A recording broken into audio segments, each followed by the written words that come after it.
বিসমিল্লাহির রহমানির রহিম। বিদেশে পাক করা খুব কষ্ট। বাড়িতে তো কোনো সময় পাক চাক করি নাই। এখন কিভাবে যে পাক করবো এক ভাই শিখাই দিতেছে। তেল দিয়ে লাড়া দিতেছি। হ্যাঁ, প্রবাস জীবনটা আসলে খুব কষ্ট। এখন পেঁয়াজ দিমু, পেঁয়াজ দিয়ে বলতেছি কিভাবে দেওয়া লাগবে, সে বলতেছে যে ডালো।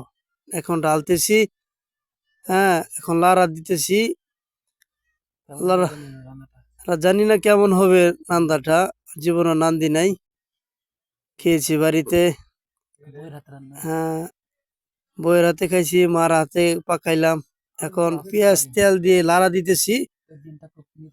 হ্যাঁ, বাড়ির দিনটা খুব মিস হয়। এখন পাক করাটা খুব কষ্ট।